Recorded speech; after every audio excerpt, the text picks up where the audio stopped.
కాదు 800 రూపాయలు ఉంటే వీళ్ళు 3000 కూడా చేస్తారు పండగలప్పుడు ఆదివారాలు. అదేది మనకి ఫ్లైట్ రేట్లు ఉంటాయి చూడండి, ఎప్పటికప్పుడు డిమాండ్ని బట్టి పెరుగుతుంటది, ఆ టైప్ పెడతారు వీళ్ళు కూడా. దానికి రూల్ పెట్టండి, అట్లా కాదు ఇంత రేటే కొనుక్కోవాలి మీరని చెప్పేసి స్ట్రీమ్ లైన్ అవుతుంది, ప్రజల ప్రాణాలన్నా కాపాడబడతాయి.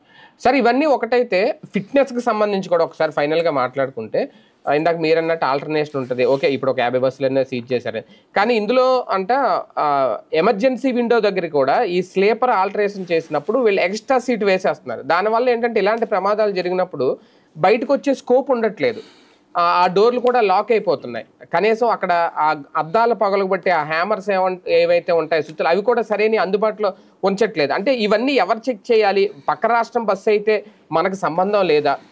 ఇక్కడ అధికారులు పట్టించుకోరా? దాని మీద ఎలా చూడాలి? అంటే నేను చెప్తున్నది అదే, స్ట్రీమ్ లైన్ చేయాలంటే రాష్ట్రాలన్నీ సమన్వయం చేసుకుని ఈ సిస్టమ్ పెట్టాలి, బాధ్యతని జవాబుదారీ. ఇంకోటి అన్నిటికీ ఇట్లా ఉండవు. నన్ను అడిగితే ఫిట్నెస్ పరంగా ఆర్టీసీ బస్సులతో కంపేర్ చేస్తే ప్రైవేట్ వాళ్ళ మెయింటెనెన్స్ బాగుంటుంది. ఎందుకు ఎక్కుతున్నారు జనం అంతా కూడా? ఫిట్నెస్ కూడా ప్రైవేట్ వాళ్ళయే బాగుంటాయి ఆర్టీసీతో కంపేర్ చేస్తే. మీరు ఇవి ఉంటాయి చూడండి, ఆ బస్సులు ఆర్టీసీ వాళ్ళ ఎలక్ట్రిక్ బస్సులు ఉంటాయి, నరకం చూపెడతాయి. దాంట్లో ఏసీ ఆపేస్తాడు, ఒకసారి లైట్లు ఆపేస్తాడు. అదేమంటే సూర్యాపేట దగ్గరికి వెళ్ళేదాకా లేదండి ఛార్జింగ్ అంటాడు, విజయవాడ నుంచి బయలుదేరి ఆడ